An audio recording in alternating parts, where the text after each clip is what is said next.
ಇವತ್ತೊಂದು ಮಾಧ್ಯಮಗೋಷ್ಠಿ ನಡೆಸುತ್ತಿರುವ ಮುಖ್ಯ ಉದ್ದೇಶ, ಮೊನ್ನೆ ನಡೆದಂತಹ ನಮ್ಮ ಮೊರಾರ್ಜಿ ದೇಸಾಯಿ ವಸತಿ ಶಾಲೆಯ SC/ST ವಸತಿ ನಿಲಯ ಮುರುಡೇಶ್ವರದಲ್ಲಿ ನಮ್ಮ ಮುಳಬಾಗಿಲು ತಾಲೂಕಿನ ಮಕ್ಕಳು ಸಮುದ್ರದಲ್ಲಿ ಆಟ ಆಡುವಾಗ 4 ಜನ ಸಾವನ್ನಪ್ಪಿರ್ತಾರೆ. ಈ ಒಂದು ದುರ್ಘಟನೆ ಇಡೀ ಕರ್ನಾಟಕ ರಾಜ್ಯದಿಂದ ಒಂದು ದುಃಖಕರವಾದಂತಹ ವಿಷಯ. ಇವತ್ತು ನಮ್ಮ ಮುಳಬಾಗಿಲು ತಾಲೂಕಿನಲ್ಲಿ ಅಂತಿಮ ವಿಧಾನಗಳ ಒಂದು ಜಿಲ್ಲಾಡಳಿತ ವತಿಯಿಂದ ನಮ್ಮ 4 ಮಕ್ಕಳ ಒಂದು ಅಂತ್ಯಕ್ರಿಯೆ ನಡೆದೋಗಿದೆ. ಬೆಳಗ್ಗೆ ಡಿಸಿ ಆಫೀಸ್ ಹತ್ರ ನಮ್ಮ ಜಿಲ್ಲಾಧಿಕಾರಿಗಳು, ಪೊಲೀಸ್ ವರಿಷ್ಠಾಧಿಕಾರಿಗಳು, ಅದೇ ರೀತಿ ನಮ್ಮ ಮುಳಬಾಗಿಲು ತಾಲೂಕಿನ ಕಾಂಗ್ರೆಸ್ ಮುಖಂಡರು ಎಲ್ಲೋ ಬಂದು ಆ ಮಕ್ಕಳಿಗೆ ಮತ್ತು ಮನೆಯ ಕುಟುಂಬಗಳಿಗೆ ಸಾಂತ್ವನ ಹೇಳಿ, ಇವತ್ತೊಂದು ನಮ್ಮ ಕಾಂಗ್ರೆಸ್ ಪಕ್ಷ ಮುಖಂಡರಾದಂತಹ ಆದಿನಾರಾಯಣನವರು ಸತ್ತೋಗಿರುವಂತಹ ಪುಟಾಣಿ ಮಕ್ಕಳ ಕುಟುಂಬಗಳಿಗೆ ಒಂದು 50,000 ಘೋಷಣೆ ಮಾಡಿದ್ದಾರೆ.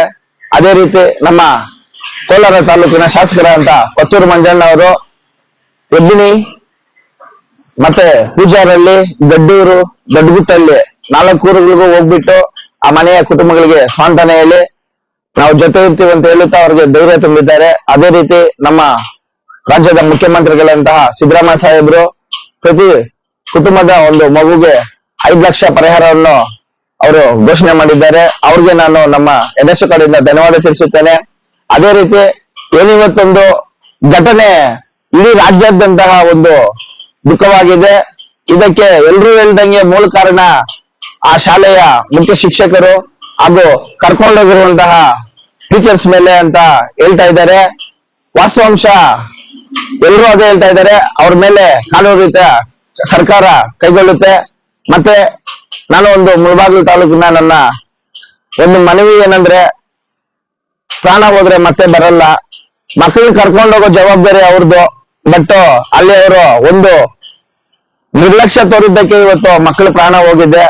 ಎಲ್ರಿಗೂ ಬೇಸರ ತಂದಿದೆ. ನಮ್ಮ ತಾಲೂಕಿನಲ್ಲಿ ಒಂದು ಸೂತಕದ ವಾತಾವರಣ ಜಾಸ್ತಿ ಆಗಿದೆ. ಮತ್ತೆ ಈ ಒಂದು ಘಟನೆ ಮರುಕಳಿಸಬಾರ್ದು.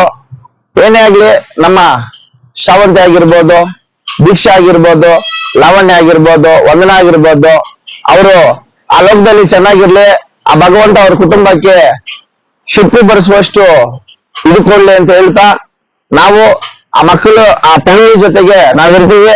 ನಮ್ ಕೈಯಲ್ಲಾದಷ್ಟು ನಾವು ಸಹಾಯ ಮಾಡ್ತೀವಿ. ಮತ್ತೆ ಇನ್ನೊಂದ್ಸಲ ತಿಳ್ತೀನಿ, ಎಲ್ಲ ರೆಸಿಡೆನ್ಸಿಯಲ್ ಶಾಲೆಯ ಪ್ರಾಂಶುಪಾಲರು ಮತ್ತೆ ಶಾಲೆಯ ಮುಖ್ಯೋಪಾಧ್ಯಾಯರು ಎಲ್ಲರೂ ಈ ಒಂದು ಘಟನೆ ತುಂಬಾ ಇದಾಗಿದೆ. ದಯವಿಟ್ಟು ಮಕ್ಕಳನ್ನ ಚೆನ್ನಾಗಿ ಎಲ್ಲಾದ್ರೂ ನೀವು ಪ್ರವಾಸ ಹೋಗಲೇಬೇಕು. ಬಟ್ ಈ ತರ ಘಟನೆ ನಡೆದಿರೋ ನೋಡ್ಕೋಬೇಕಂತ ಹೇಳ್ತಾ, ನಾನು ಈ ಒಂದು ಮುಳಬಾಗಿಲು ತಾಲೂಕು ಕಾಂಗ್ರೆಸ್ ಪಕ್ಷ ನಮ್ಮ ಬ್ಲಾಕ್ ಕಾಂಗ್ರೆಸ್ ಅಧ್ಯಕ್ಷ ಅಂತ ನೀಲಕಂಠನವರು, ಆದಿನಾರಾಯಣನವರು, ಅಮಾನಲ್ಲ ಅವರು ಎಲ್ಲರೂ ಅವರ ಕುಟುಂಬಕ್ಕೆ ಸಾಂತ್ವನ ಹೇಳಿ ಇವಾಗ ತಾನೆ ನಾವು ಮುಳಬಾಗಿಲಿನಲ್ಲಿ ಬಂದು ಈ ಒಂದು ಮಾಧ್ಯಮಗೋಷ್ಠಿ ನಡೆಸುತ್ತೇವೆ. ಅದೇ ರೀತಿ ಮಗದೊಮ್ಮೆ ಅವ್ರ ಕುಟುಂಬಕ್ಕೆ ಸಾಂತ್ವನ ಹೇಳಲಿಕ್ಕೆ ಇಷ್ಟಪಡ್ತೀವಿ. ಭಗವಂತ ಶಕ್ತಿ ಕೊಡ್ಲಿ, ಆ ಮಕ್ಕಳು ಆ ಲೋಕದಲ್ಲಿ ಚೆನ್ನಾಗಿರ್ಲಿ ಅಂತ ನಾನು ಹೇಳಕ್ ಇಷ್ಟಪಡ್ತೀನಿ.